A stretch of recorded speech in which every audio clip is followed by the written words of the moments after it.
All right, man. Cheers. I don't know what you're drinking early in the morning, but I got a little coffee beside me. So cheers. Are you a coffee guy? I am, man. I just finished working out, so I'm not drinking coffee right now. Good for you. Good for you. Finish a nice workout.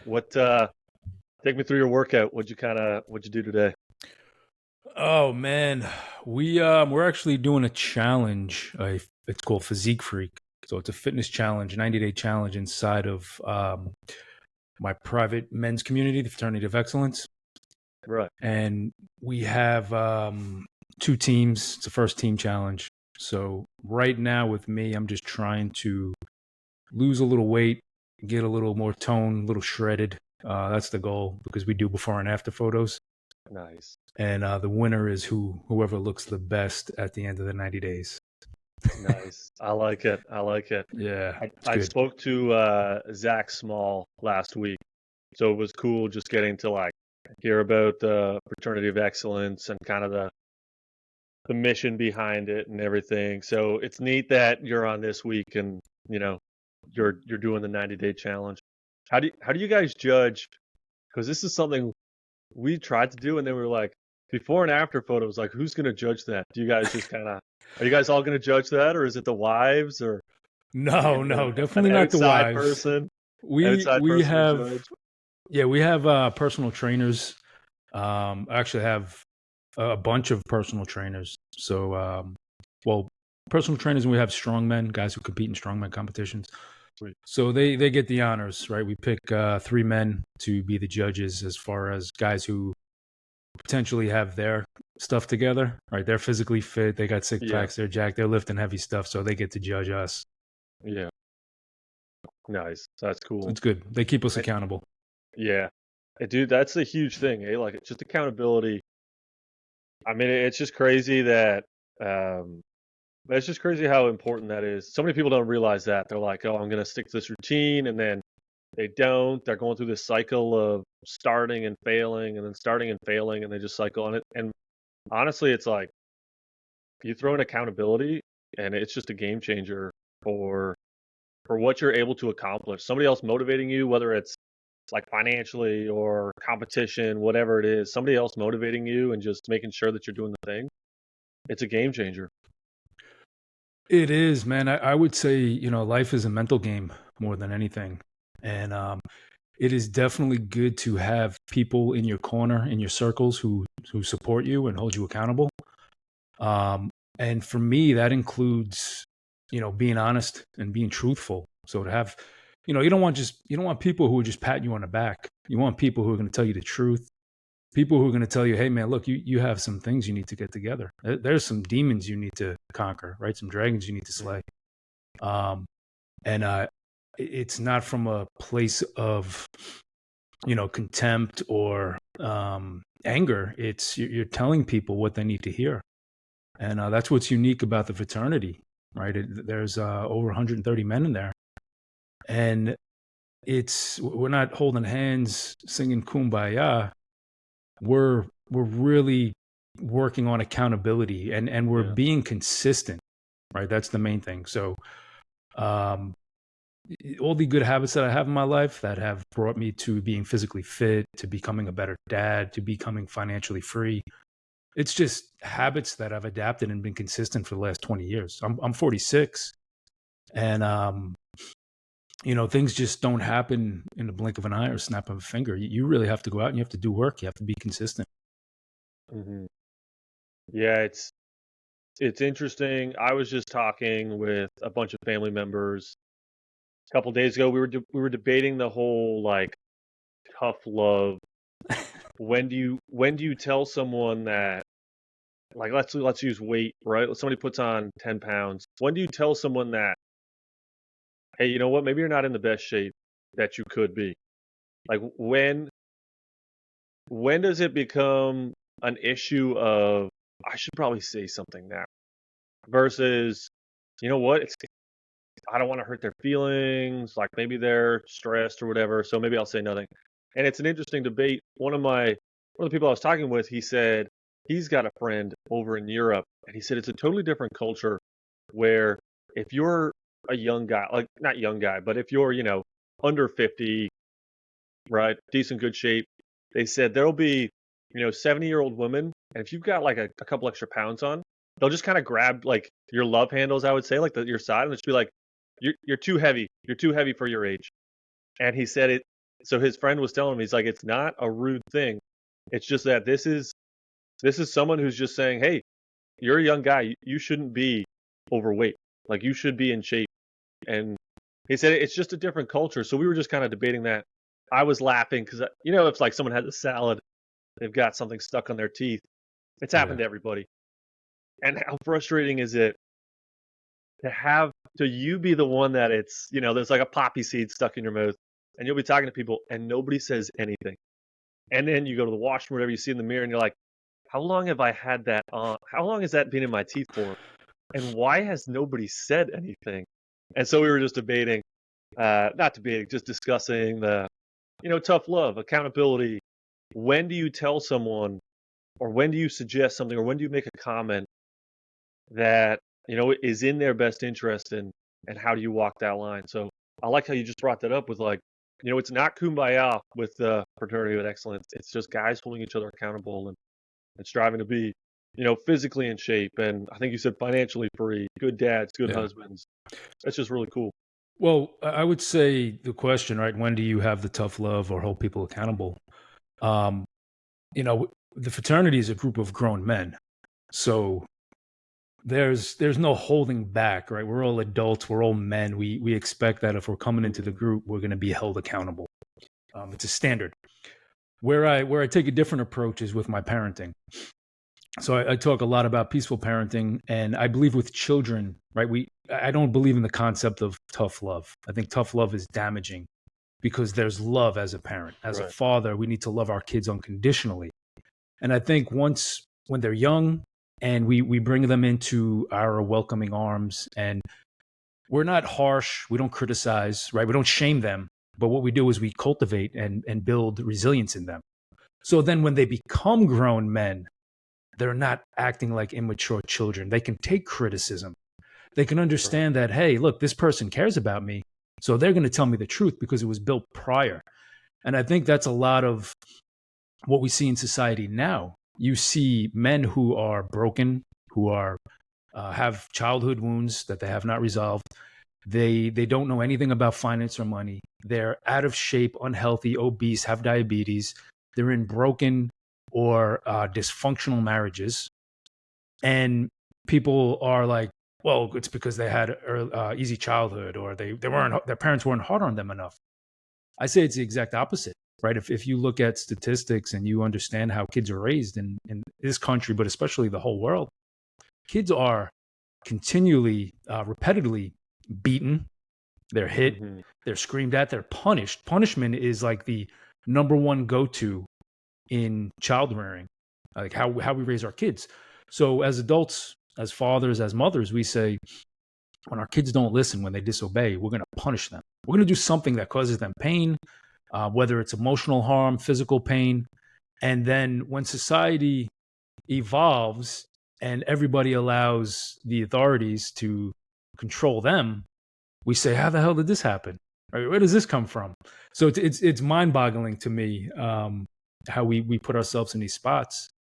And Yeah.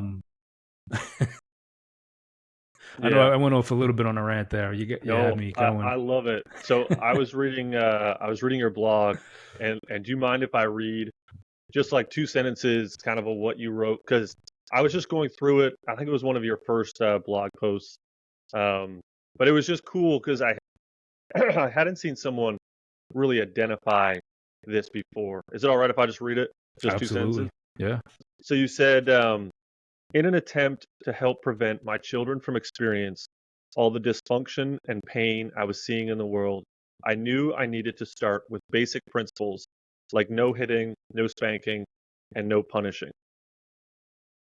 And as I was reading that, I had a couple questions, and I just started to mull that over.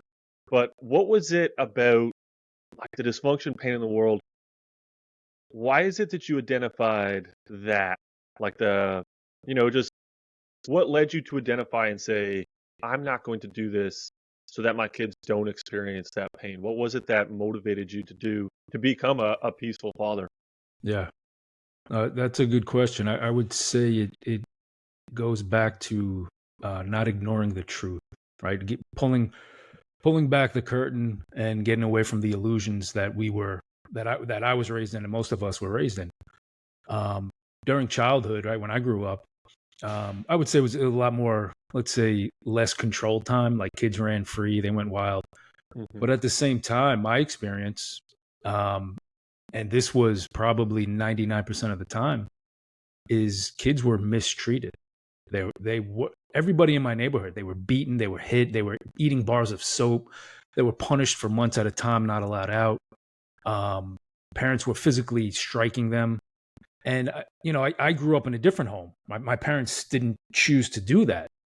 So when I look at a lot of the people I grew up with, even a lot of the people that like my father grew up with and my mother grew up with, and immediate family, I see that the increase in aggression, in violence, in criminality, in substance abuse, in divorce, like all these things, they're not, the abuse in childhood, the trauma is not actually a direct result of what's happening, but it is such a huge contributing factor.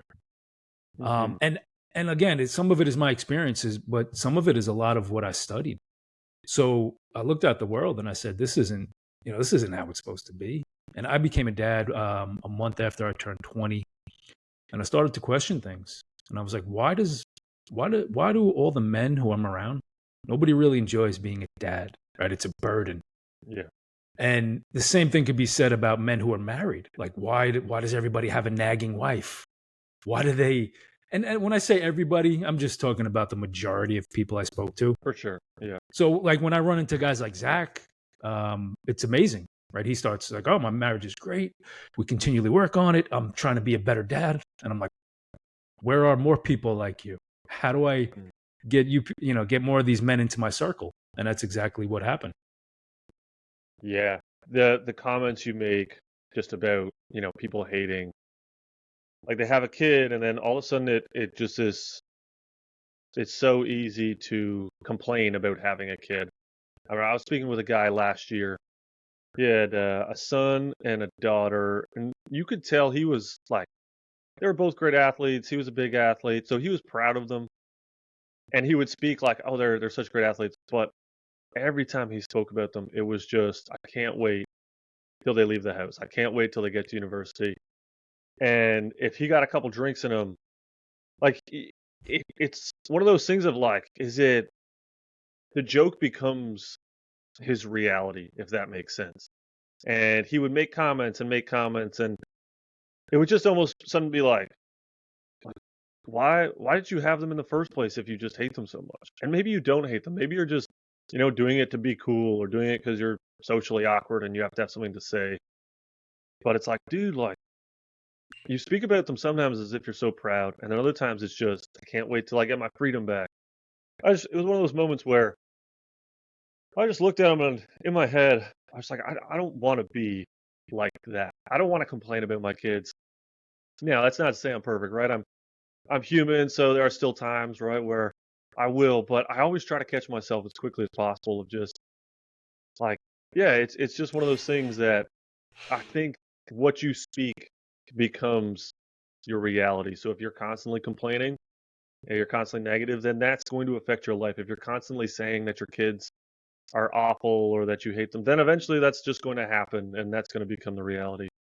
And yeah, it was just one of those I moments. And agree. yeah. I think there's the flip side to that, right? Is the constant praising, Hmm. constant patting on the back. Is you create children who are seek validation and they become people pleasers because the only Right. way that they get love is if they're doing what mom and dad perceive as good, right? So Mm. there's a fine line we have to walk as parents, right? We have to really, to me, it comes down to examining yourself.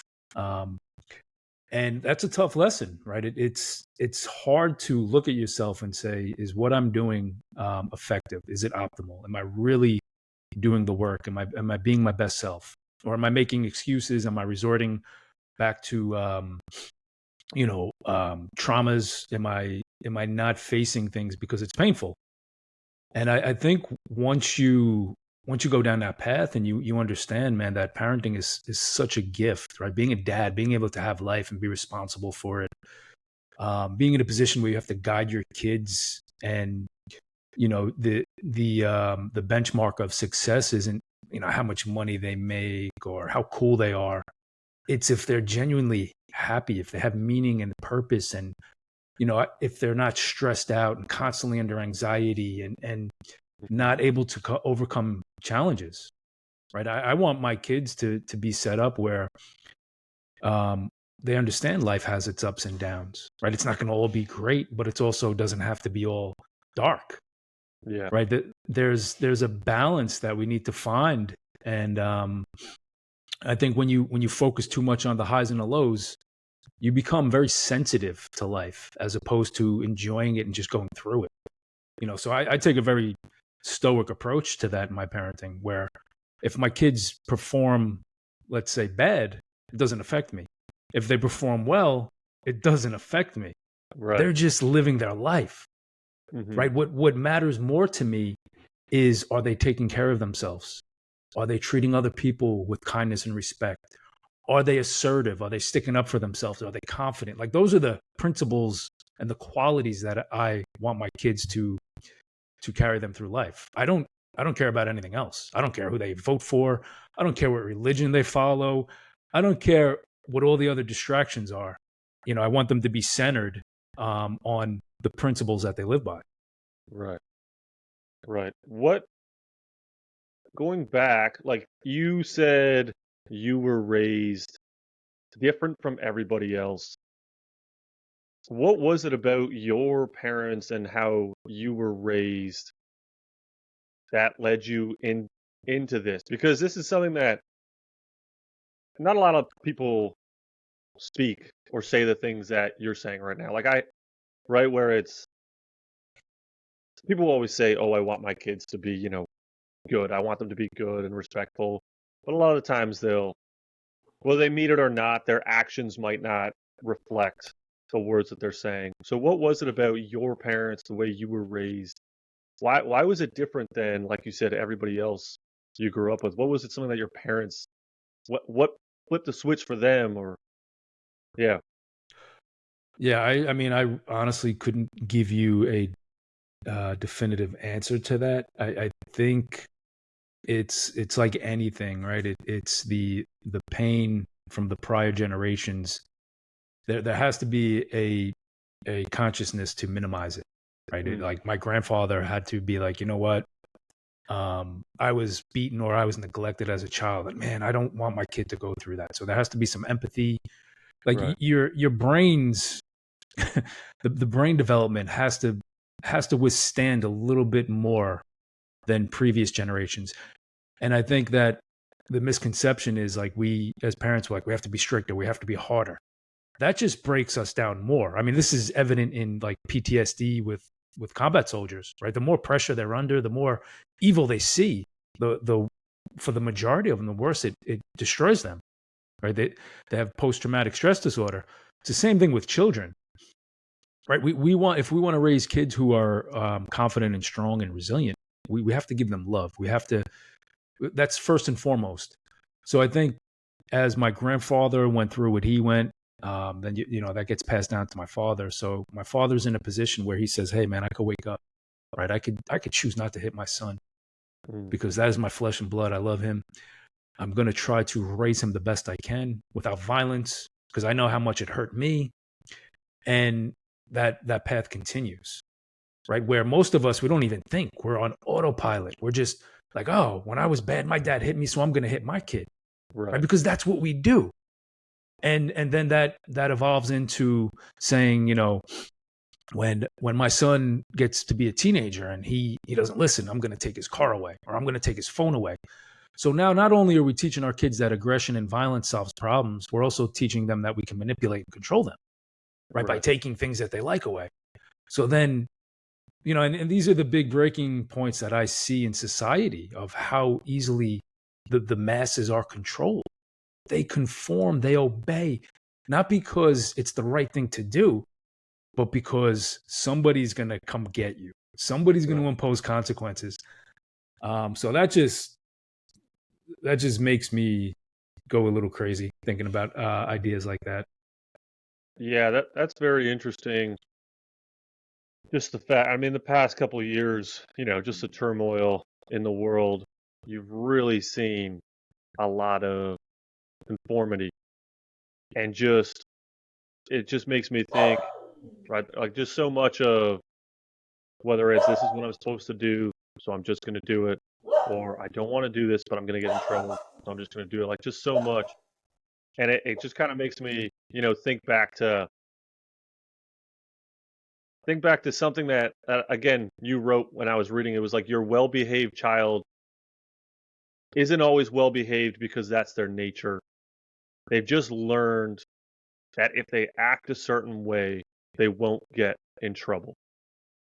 And that was just another one of those ones that as I was reading, like, light bulb switch. Some kids are just going to be, that's their personality. They're just going to be, calmer, more meek, more mild. But other kids, they've just been, they've learned through the process of trial and, what they can get away with and what they can't and what actions will get them in trouble. And then they just suppress all those. And as it leads on into their adult life, they just continue to follow that rule. They continue to just figure out, if I do this, I'm going to get in trouble, so I better not do this. I'm just going to, stay in my path, stay in my lane. 100%. They develop coping mechanisms to survive, Right. right? So, I think about you brought up principles earlier. So I think about me as a man, um, what I allow in my life and what I don't allow.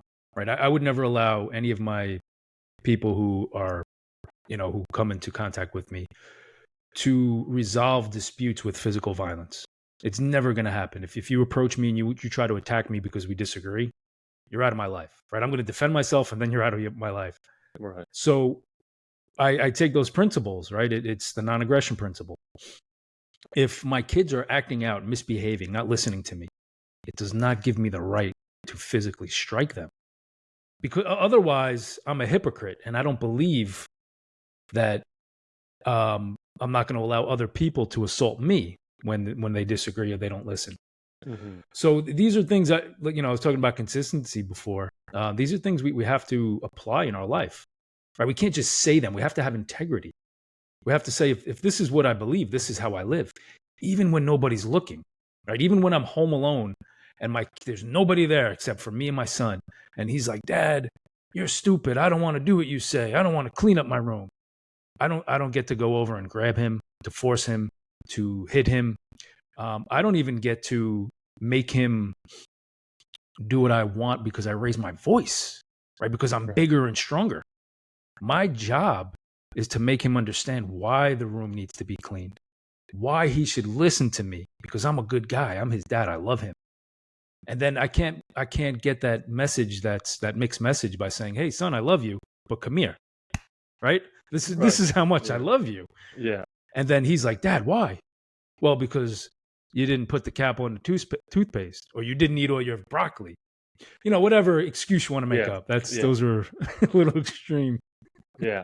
Now, when you're talking like striking or violence, someone's head might go to, like just an angry, insane 30-minute freak out. Obviously, that's striking, that's violence. You're also speaking about simple, like whether it's like a spank Yeah. or a slap on the wrist. People will say like the wooden spoon, right? You're speaking about things, so it's not the crazy, freak out, throwing, smashing stuff around the room. It's as simple as spanking or slapping their hand. I'm correct in that, right? Yeah. Yeah. It's not Yeah, just a dad who comes home drunk and beats on his kid. exact. Because when people think of, like, oh, violence against kids, that's probably where their head first goes, is that movie scene where, there's you're right, you said like a drunk dad who's coming Yeah. home and just going crazy. But you're also speaking about not spanking, not raising your voice, not being that do this because I'm bigger than you and I can make myself scary, Yeah. essentially. No, absolutely. I think if you want to train your son or even your daughters to be tough, right? Teach them self defense. Teach Hmm. them how to speak in an assertive tone. Don't intimidate or abuse your power over them. Right. That's Right. not. You're not going to say, "Hey, look, I'm really making you tough because I'm beating the crap out of you every day, or I'm making you Right. tough because I'm locking you in your room every day." You're going to learn. No, actually, teach them. Right. I think as men, um, if we've built this home, we have to be really aware of the rules that we've created. Right? How do we Hmm. handle disputes? How do we influence other people to do what we think is best for them?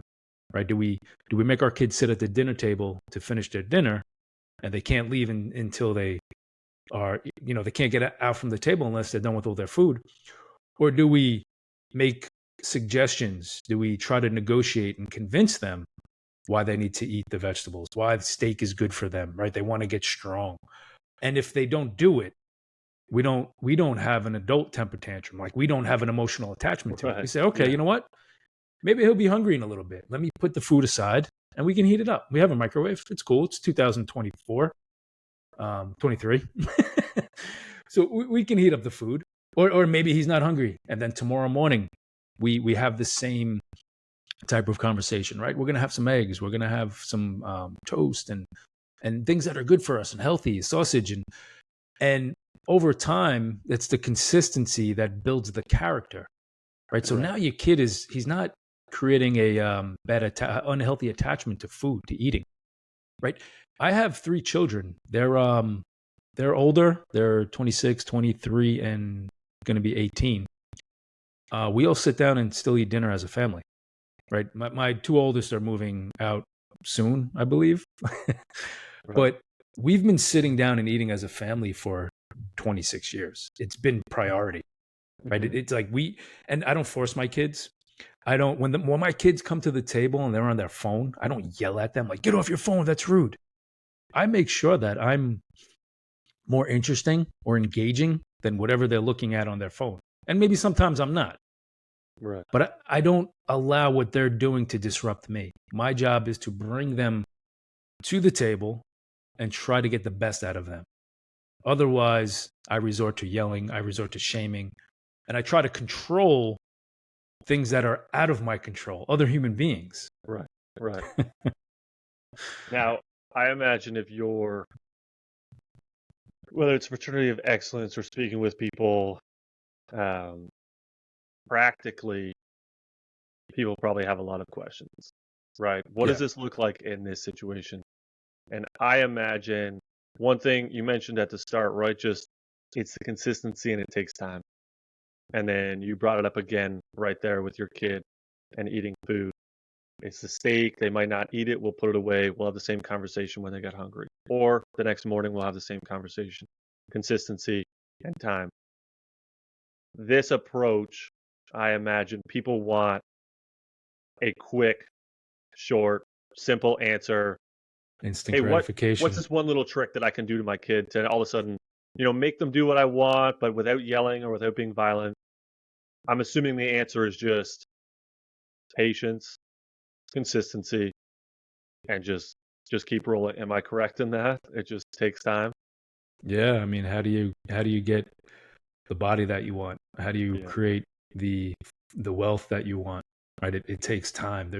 And if anybody's selling you a quick, instant, hey, you can be rich, just buy this next Mm. crypto. Yeah. It's probably not going to work, right? But it is. It's consistency. It's patience. It's developing your character from within, right? It's the foundation of your family is solely based on the foundation that the parents live their life by, and particularly the father, right? We see that in the world right now, where Mhm. fatherless homes is rampant. There's, I don't even know. It's like one in four, maybe even more now. Kids do not have a father in home, and we see what happens, right? We see that without that male role model, even if it's a bad role model, it has even, like, I'd rather have a shitty dad than no dad. That's pretty much what it's coming down to. which is not the right answer, right? We should encourage all men to become the best fathers they can. Um, but I do think that your home is a reflection of who you are as a man. And Right. if you're seeing things in your children you don't like, that usually means you need to look inward. You need to look at the man in the mirror and say, what am I missing? What am I not seeing? Where are my blinders? And sometimes it takes another group of fathers who have walked that path, another group of men who have faced those trials and tribulations to say, hey, man, this is what we see. This is what I see. This is, and it, even inside the fraternity, I run a Thursday night fatherhood Zoom every week for like the last 5 years almost, and we don't always agree, right? We don't come together and be like, yeah, that's the best way. That we Right. think critically, we challenge each other's ideas, and then we apply things to our life. And sometimes guys come back and they say, hey, you know what, man? Everything you said, it's bullshit. Didn't work. I'm like, all right, cool. Yeah. But then I have men who say, hey, you know what, man? Before I met you, my kids saw me as a monster. And that has completely changed. They're no longer scared of me. We get together, we talk, we have connection, and my life is greatly improved. Right. So, it's wild how I would say the guy who told me that nothing works, he's obviously has some blinders on that he's Yeah. not taking off still. Yeah. One thing, my wife. So we have two sons at the moment, another little baby on the way, Wow. and the two personalities in my children are so extreme. The oldest is very thoughtful, watches things. He's quick to get upset, and I would say introverted, but I don't want to like. He's 4, so I don't want to stick that label on. But if Labels, yeah.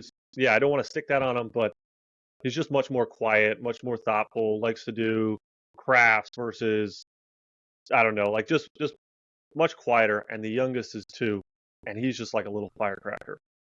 And I find that in speaking to the eldest, my personality is definitely more like the youngest. He doesn't care what social situations he's in. He's always running around doing his thing. And so my personality is closer towards the 2-year-old, less towards the 4-year-old. So if we go out somewhere, they say I enter the room mouth first, right? Like you can hear me coming before I actually get there because I'm just talking or doing whatever or whooping it up on my way in the door or something. And my 4-year-old doesn't like to say hi to anybody. It takes him, if we're in a new setting or a new house, it might take him 30 minutes before he, like musters up the ability to look at someone or to say hi or to say thank you. And myself being this, extrovert to the max, I really struggle with it. And so we were just reading a book, just how to overcome basically my personality and wanting to impose the things that I love to do onto him, right?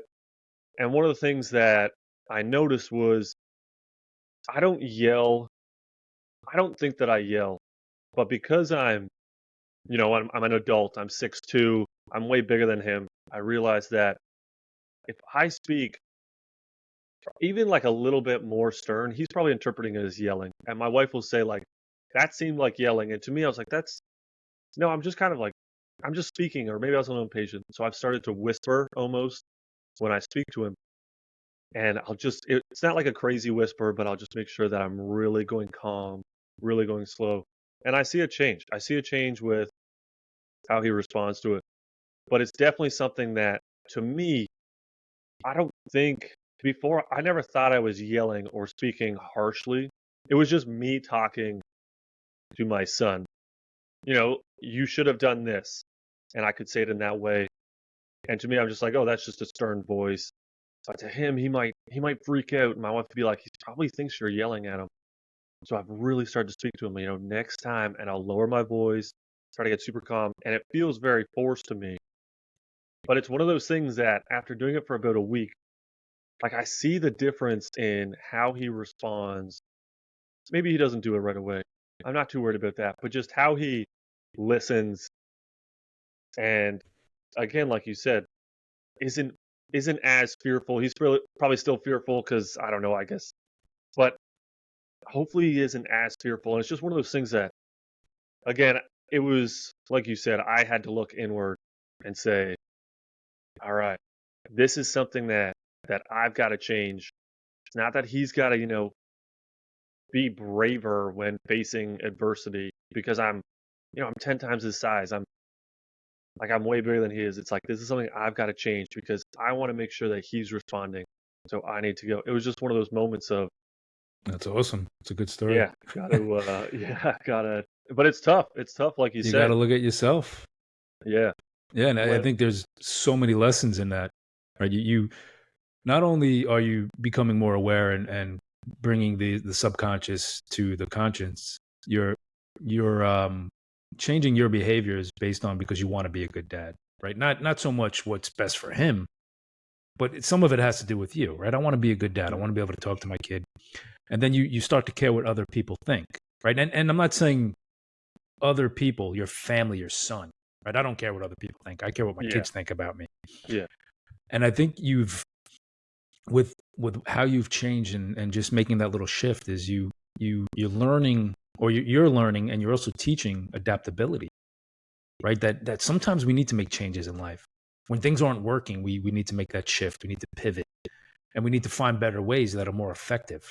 What a great lesson that little guy just got, right? He saw his dad completely change and you don't even probably know what he was going through, but it's something that you felt within you, right? How come he's not responsive? How come he's not really making eye contact with me? Maybe it's me, right? So now we stop looking at the child and we're saying, oh, they're broken. There's something wrong with him. Oh, his right, personality is just flawed. And that's when we see kids thrive. And you can do it with the other guy, right? Maybe the other guy's hyperactive and he's all over the place, and we're always telling him to slow down, calm down. right, Maybe we say, hey, you know what? We're not going to do that anymore. We're going to get into his world. And we're going to say, hey, look, dude, see those trees? Go climb them. yeah, Let me go see how fast you can climb the tree, and let him burn that energy out and let him understand how strong he is, as opposed to telling him, whoa, man, slow down. You're going to offend somebody, or people right. aren't going to like how crazy you are. All right. So it's Yeah. awesome lessons. I love it.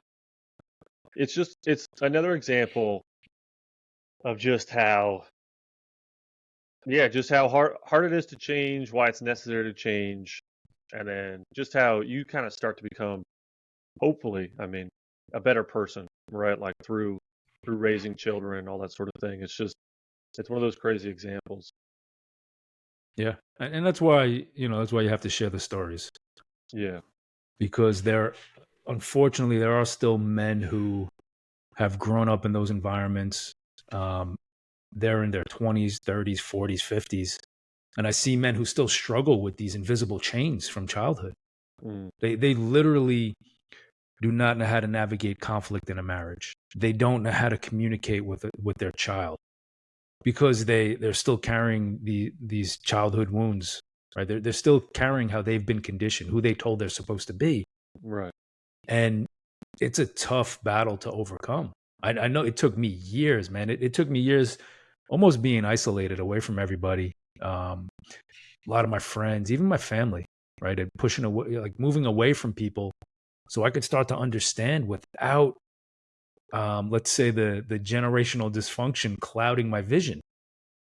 And, I did a deep dive into self-knowledge, self-work, reading books, a lot of books on parenting, psychology, very untypical from where I came from in my background, right? I'm a guy from New York who grew up in an auto body shop.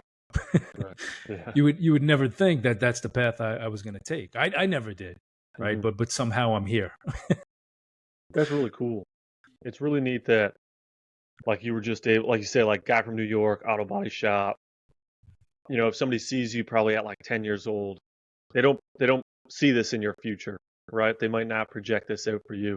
It's just cool that, like, you were able to, just create your own path to get to this spot. It's really cool. Well, isn't that what you want to do with your children? I mean, you said you have two little boys now. Two little boys, yeah. What's the third one? Is it a boy, or you don't know We yet? don't know yet. Don't know yet. But my wife is convinced that it's twins and that it's two boys. So I don't know. Wow. No, we don't know yet. We don't even know if it's twins or not. So Yeah, see, We're only I like had two 11 girls. weeks along, so I had yeah. two girls, then the boy. My sister had two boys, and she's now pregnant with the girl. So Okay, it's yeah, crazy. yeah, Um, but whatever. I mean, two boys, three boys. There is definitely examples that you are going to have to lead by with your sons and even your daughters. Right? There's things you're going to have to figure out about yourself. And it's not. I don't want to say this to like make people neurotic and always constantly worry. right, But it's almost like if you put the work in up front, then later on it becomes so much easier, right? It's not that life gets easier, you get stronger. That's kind of the motto. So hmm as a dad, it's not that it becomes easy to parent. It's that you've equipped yourself with this awareness, these skills. You've spoken to other dads who are crushing it, and you're so prepared for what's to come. Even when things go wrong, it doesn't break you, right? Even if when your son says, "Hey, Dad, I'm not going to school today," it's not a complete shit show, right? You're not right, like, "Oh, but I have to go to work, and Mom's got to go to work, and we got to get out of the house." You're prepared for it. You were thinking the night before. You're like, "Dude, where's your sneakers? Are you good? School's going to be fun," and everybody. I don't want to say like everybody's on board 100%, yeah, but the little discrepancies do not destroy the family, and I think right, that's a solid lesson, right? It's cooperation, teamwork. How do we work together the best that we can? And I apply that. A big part of why I apply that to my home is I did it with my business. So instead of always like, I'm the boss, you better do what I say, you're fired, I was like, how can I make my employees understand that I'm finding the things that they're doing good, and I'm not always pointing out the things they do wrong. I'm right, building an environment where they actually want to be a part of, and we can all make money in this environment. We all grow, we all become successful. Same thing in the home. yeah, yeah. That's one of the things that a lot of people speak about. That like business is not. It's not a zero sum game. It's not a win lose situation. And the successful ones, it's always win win win win. Like Yes, when the employee wins, the employer wins, and vice versa, and just setting up. I And love it's that you neat just that brought that up. yeah, it's just neat that like you've been able to take a lesson and just apply it to running a business, family. Not that they're not the same, but the same principles apply: patience, understanding, being calm, right? Like building the want to success. All these principles that just apply for both. That's really cool. Yeah, I think that, you brought up win-win, and to me, that is a big placeholder for how effective I am as a dad. So I never, I never want my kids to be in a position where they think that they have to lose, right? And it doesn't mean they get trophies for everything. Right. What it means is that I don't always get to have my way; they don't always get to have their way, right? We have to make a mutual agreement, and this is where respect comes in, where we can look at the relationship and we can say that we've committed to something that's bigger than us and it's beneficial for both of us, right? And we negotiate, we communicate, and we figure things out. Nice. Yeah. Just there's something just to you know just that idea of showing them that like I'm gonna have to make a sacrifice, you're gonna have to make a sacrifice, but the goal is that we're both heading the goal is that we're both going to have success here, whatever success looks like. Let's say like win, we're both going to win here. How is it? Do you find that that's something that it's easy for you to apply in your business, or are there challenges to it? Are there challenges motivating your employees to see Well, that same thing? yeah, I mean, I sold my company 2 years ago. I moved from New York. I'm down in South Carolina Okay. now, so I don't have to worry about that anymore. Nice. That's good. That's good.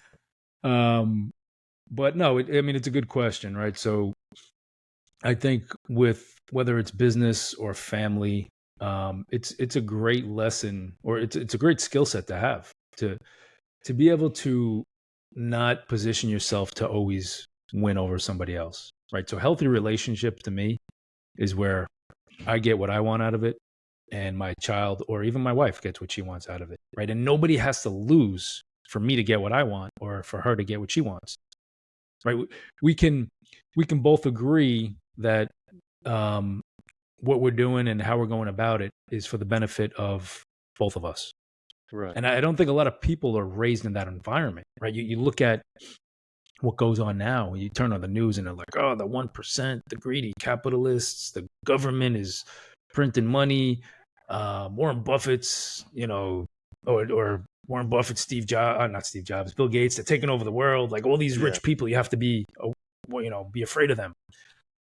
I look at it like anybody in my life, if the assumption is that I have to lose to have you in my life, you're not in my life, right? If and that's not just financial gain. That's mental clarity. Hmm. That's emotional disruption. Like if you're the person who comes to me and you're always negative, you're always talking about the end of the world.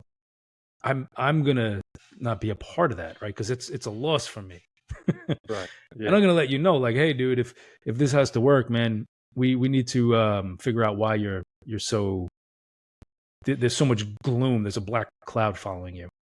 And some people might say, hey, you know what? Screw you. I don't want to hear it. Okay. So they don't want the win-win, right? So, Right. and I'm trying to point out, like, with my kids, there's actually been times where, since they're older and grown now, they push back at me a little bit, right? Actually, a lot, right? They'll tell me things, or they'll say, hey, Dad, why are you doing this? Or why did you behave this way? Why are you treating me not the way that you said you should be? So to me, that's a great lesson, right? And most parents would cringe on that. Right? They're like, your kids can't have their own voice. They Yeah. can't tell you how to behave. No, absolutely. My kids hold me accountable now that they're older, and That's I cool. encourage it. Hmm. I was building, just again, the stories as we're speaking, all these like stories are coming back to me. I was just building, fixing up my tools, just kind of organizing them. So my son was there, the 4-year-old. I just asked him if he wanted to help, and obviously, like, just super excited he wanted to help. Anytime you can like help dad, right? And so I just needed the drill gun, and I was holding up this board, and I was trying to screw it in, and I had like all this stuff, and I was like, "Hey, buddy, can you pass me the screw gun?" And my wife was there, and my 4-year-old said, "Why?" And to me, I was like, "Man, I'm holding this, like I just need it right now." And he was just like, "Why do you need it?" And again, impatient. I was like, "Because I said so. That's why I need it. Like, pick it up and bring it here because I said so. There's no other reason." And my wife, maybe it wasn't the right time, but she was like, "Well, we're not going to speak to him like that." And I was like, "I just need the drill gun." But she was like, "Is that how you want him to behave just because someone said so?" And it was just a moment of like, "You're right. No, that's not how I want him to behave. I don't want him just to, because there's an authoritative figure, I don't just want him to do something." And then it was my own impatience of, it took 10 seconds to say, "Oh, because I'm going to screw this in and I'm holding it up. Can you do it quickly because this is actually pretty tough?" Would have taken me 10 seconds to say that. In my impatience, though, I was like, "I asked for something. You're helping me out. Just get it." Again, another story of, all right, take it slower, patience, explain it. Because the next time I ask him, he'll probably just do it right away because he knows that, you know what, I need this tool for that job. Just another moment. Not to expose all my weaknesses right now or all my failings as a parent, but there are these little lessons that just kind of stick with me. And that's why I love talking to people, because you can see the significance of all these little interactions, like that little one right there. And then jumping back to your conversation earlier of, kids just turning into submissive adults or obedient adults because the way they've been raised is, if the person in charge says to do something, just do it, which is what I was making my son essentially like conform to. I said, get me the drill, so get me the drill. Don't ask why, just do it, right? It's just cool. It's cool to be able to speak with people and just learn from all those lessons. Yeah. No, and I think something that you said stood out is, you said my failure in parenting. And I think it's important to bring up because we don't really it's not that it's failure, Hmm. Right. right? And I'm not I'm not gonna say that this is what you were doing, but I see this often, right? Is something goes the way that we didn't want, or let's say we made a mistake as a dad, and maybe we yelled, maybe we hit our kid, and we start to see ourselves as, man, we're this bad parent. We messed up, we failed, and that is exactly this cycle that continues, right? It's when we were young, when our kids are young, and they do something we don't like, and automatically it's failure. They identify as a person who is no good, a person who is bad. It could be anything, right? And then we carry this on to adulthood, and then when we make a mistake, we have a little misstep, right? Like we say the wrong thing to our kid in the heat of the moment because we're holding up something heavy. Maybe Yeah. we're under pressure, which is fine. It's not a failure, right? To me, that's the big mindset shift. It's seeing that this is an opportunity where you grew. This Right. this is a this is the gift that we have as human beings. Is like we can come back from failure. If we fall down, we can pick ourselves up.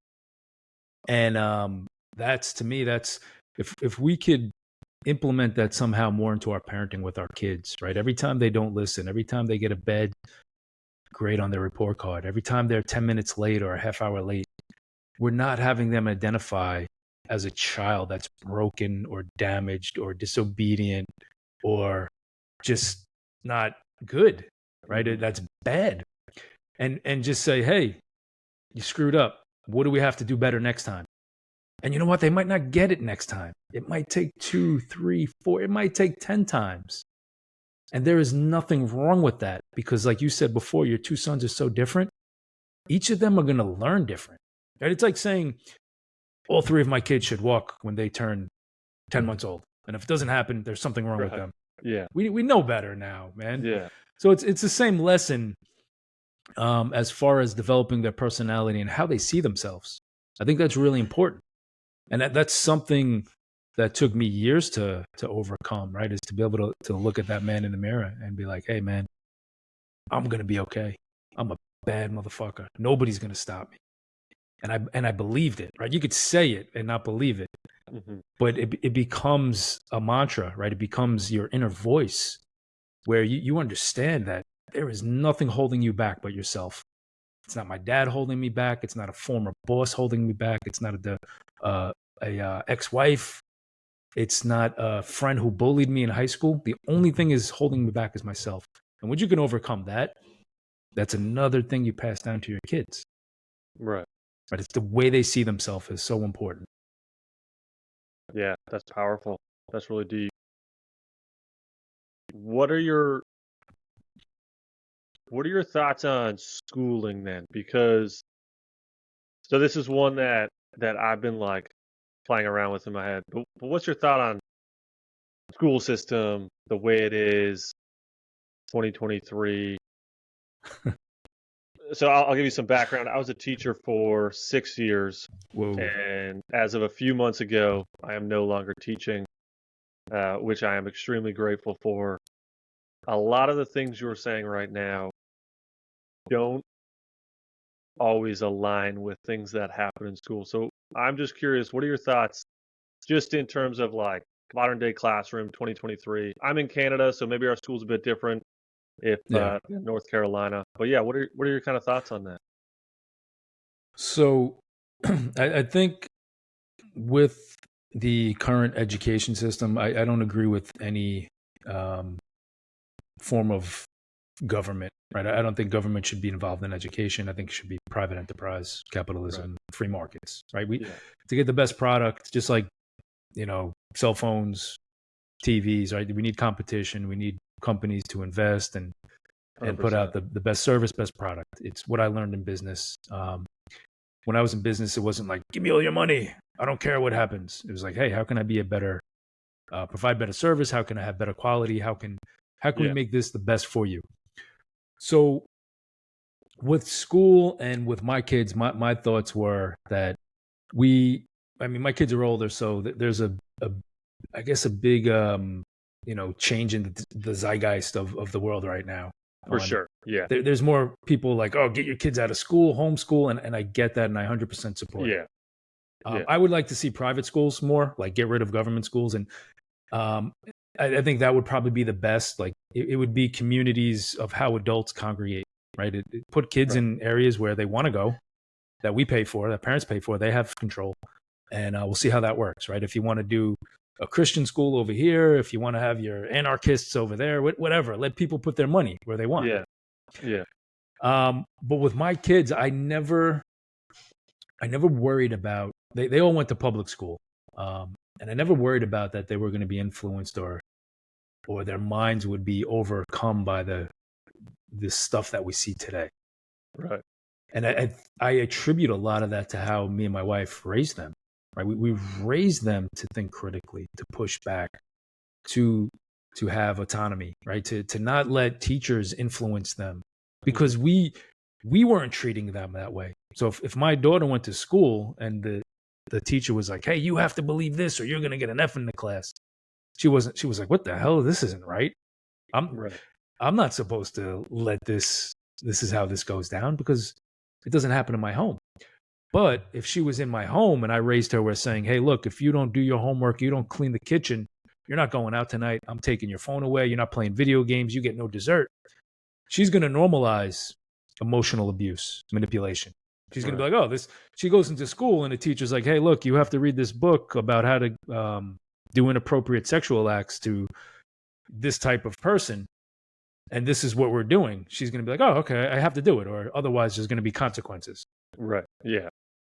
Yeah. So I never worried about my kids going into the system. Same way I don't worry about them going out into the world. Right? I don't look at it like, oh, the world's crazy, it's dark, and I have to protect my kids. I look at it as like, my kids are great. They're going to go out into the world and they're going to spread light. Nobody can stop them. Yeah. So, and it, to me, it goes to where a lot of people, it's almost like a coddling, right? And it's like a hard coddling. It's not a soft coddling. Oh, you're going to be okay. It's like, no, I have to do everything. I have to watch everything my kid does. I have to protect them. I can't let go. And I'm going to make them tough. Right? Go back to the tough love thing. But it's Right. still Yeah. coddling, just on the other side of the extreme. Yeah. Yeah. That's cool to hear, because I was just wondering, like, what would your thoughts be on that? Because again, like being a teacher, so for 6 years, there are certain things, and Canada is totally different. So it's all there are private schools, definitely not as many as you would have in the States. And like you said, keep government out of schools. Like the government is just so heavily into schools, so they just control everything, the curriculum, everything. It's all just government run, which I definitely have major problems with. And our little guy's 4, and there's just no way I'll send him to a public school. Again, being a teacher, I'm like, no, there's just no way that's going to happen. So we were just kind of looking at, like, all right, private school options, homeschool options. What's the best going to be? And once you start looking, you're like, okay, there's 10 private schools. Okay, now which one's the best? And then homeschool curriculum. Okay, there's 20 of those that each one says they're the best one, and right, you're kind of limited by there's so many options that you just have just paralysis. And we were just speaking, and more people, and we've just been speaking about it, and it just comes down to having a ton of options is great. What's really going to, you know, help your kids as much as possible is it's just all about the home life. Is whatever's happening at home, that's going to impact them the most. And if they choose, this private school versus that private school, the home life is still going to impact them. Doesn't matter what school they're in, right? Public school, private school, whatever. If your home life is a shambles, it doesn't matter what school they go to. Like they're going to grow up and they're going to have all these problems. But if your home life is strong, right, that's just how you give them the most success. Is just strong home life, making sure that they know that they're loved, cared for, listened to, right? There's not an authoritative, scary figure just yelling at them.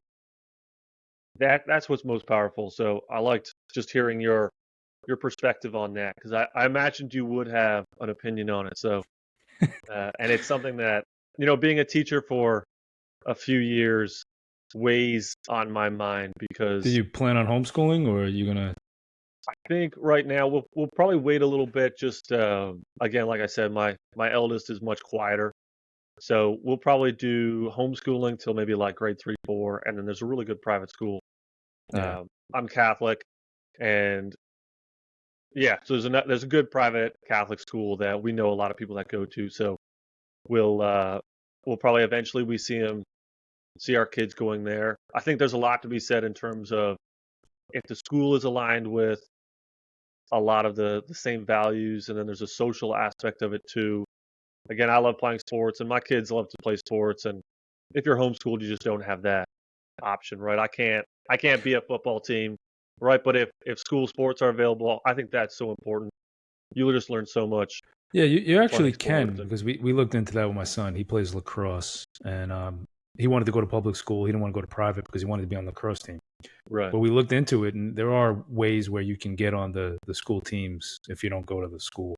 right, Um, but one thing I wanted to point out is I'm probably as the as the more I learn about schooling as opposed to education, I'm probably more for unschooling, right? It okay, like not having a set structure as far as learning. I feel that kids learn the most when they're young and they're free and they play, right? And I think this has been proven, time and time again that play is like the biggest creative element for childhood. When kids are yeah, able to go out and play and enjoy themselves and do things that are good for them, this is when they learn. And I would say that public schools, man, for the last 100 years, however long it's been, right? They've failed this country. Most kids are not taught about healthy relationships.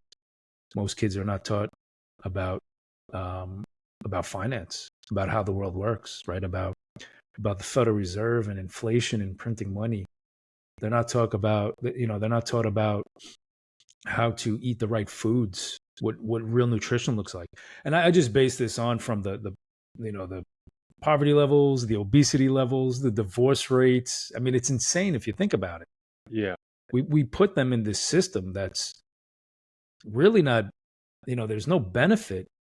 And all it does is it brings them to the polls every 4 years to go and press a button to maybe have somebody in power, that authority, who's going to yeah, fix their life. And it never happens. So it's insane. I would push back against the whole system. And I would say, like, if I could, I guess if I could do it over again, I'd probably have 100 acres in the woods, let my kids run around barefoot, maybe have lessons every once in a while in the dining room by a campfire about, I don't know, maybe division or script.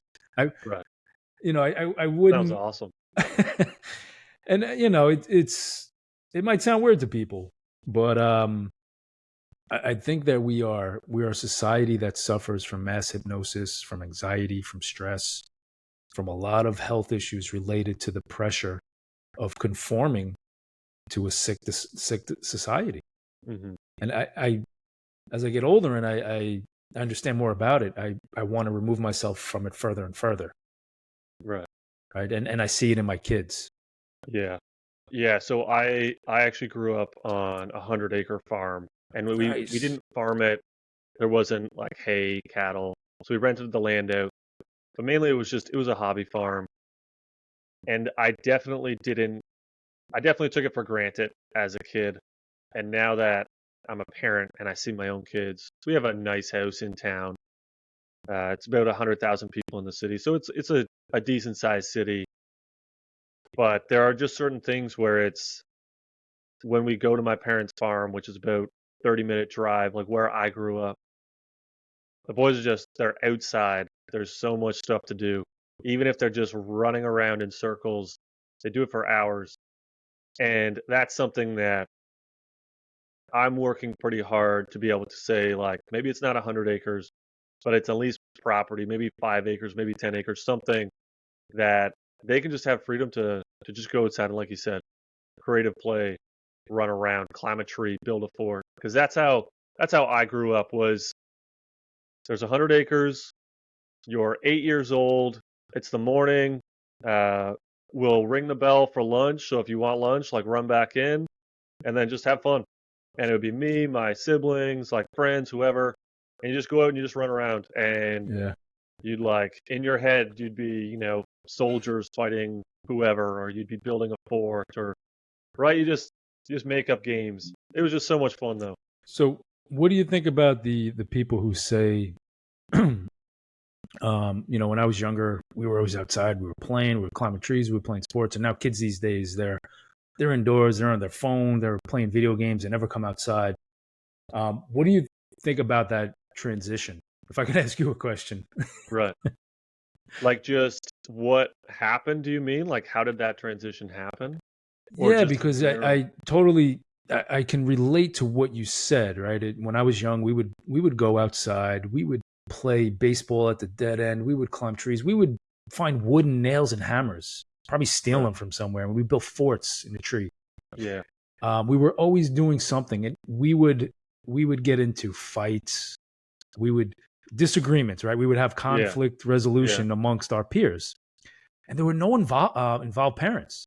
Yeah. Now I see it as like parents are so heavily involved. You can't even go and play sports without all the parents involved. There has to be a coach, there has to be referees. Like everything is highly controlled.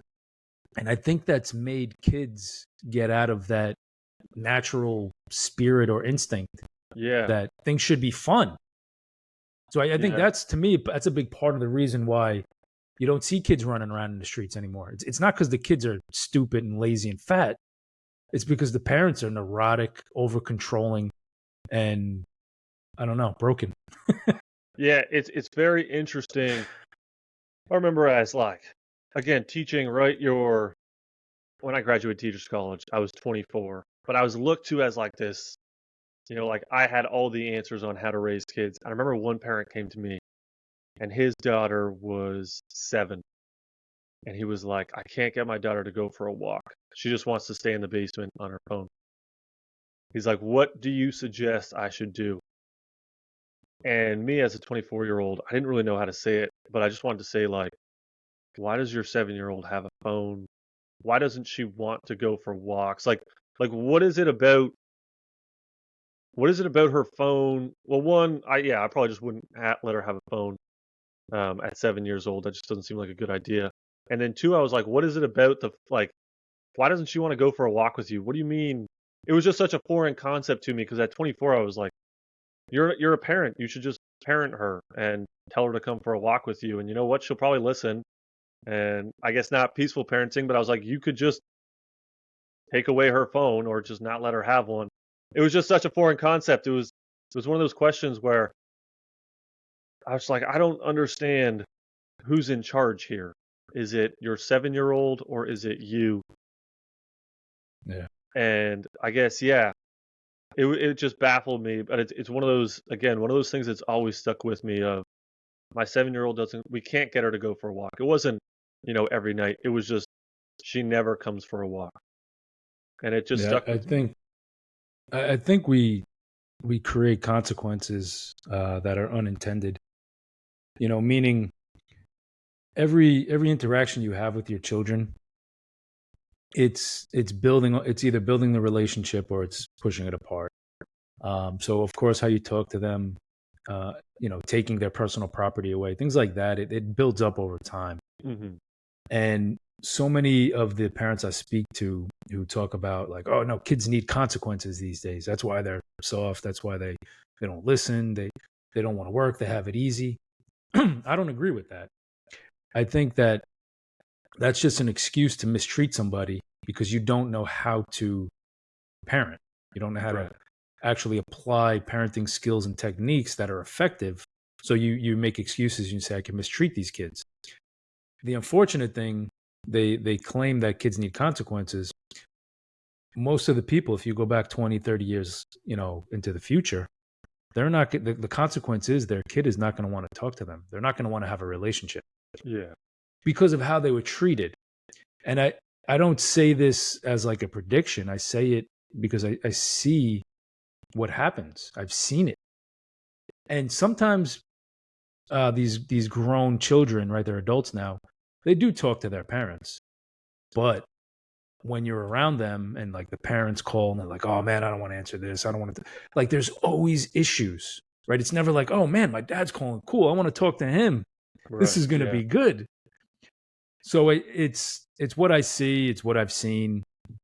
Um, and I think that's like you always you have to parent for the future. So that guy who wants to go for a walk with his daughter and she doesn't want to, or she's preoccupied with the phone, right? I would say, yeah, you take the phone away. It's and I mean take it away where like it's a 7 year old. She doesn't understand um why, right? Yeah. And maybe it's like, hey, it's not like you snatch it from her, but you're like, hey, look, can I grab the phone? We're gonna put it on the counter and let's go for a walk. And if Yeah. she's like, why, Dad? Or she's like, no, I don't want to. That's when the negotiating comes in. That's when you start to deploy these parenting techniques that are win-win, Hmm. right? Not win-lose. And you'll find maybe it doesn't work. Maybe she has to take the phone on a walk with her and you don't really have the one-to-one time that you want. But maybe next time, tomorrow, you get her to put the phone down. And that's progress, right? Yeah. It's not this, it's not my fingers, you do what I say. There has to be Yeah. a method to it. Yeah. And there also has to be like leading by example, right? As we were talking, I mean, the dad had his phone in his pocket, Yeah. and there was like, I just remember being like, oh, this is kind of like you've got your phone here, and then he pulled it out of his pocket, set on the table. I was like, oh, okay, there's probably some minor hypocrisy maybe, A little bit. but now that you're saying it's like the dad when he's speaking to his daughter should be like, my phone is also there, like it's not coming on the walk with me either, so that we can connect, so that we can bond, totally distraction free, right? There's got to be that. There's something my dad always said when, so my dad grew up in the city. He built we had like a nice house in town. I was 3, so I don't remember. But my older sister, I think, was 12, and she was just asking to like, can I do this? Can I do this? Can I do this? And my whether it was like hanging out with, a group of friends that he didn't want her to hang out with, or can I, walk wherever? And my dad just said that he and my mom quickly realized they had to say no to too many things, that they were like, we need to move because we need to be an environment where we can say yes to our kids. And so they sold their house, they moved out to the farm, a 100-acre farm, and then the questions turned to like me as an 8-year-old, hey, can I grab the BB gun and shoot it around the property? It was like, yeah, sure. You know all the safety stuff. Go out and have some fun. Go shoot your gun at the imaginary bad guys. Hey, can I borrow your tools so I can go build a fort with my friends? Yes, you can do that.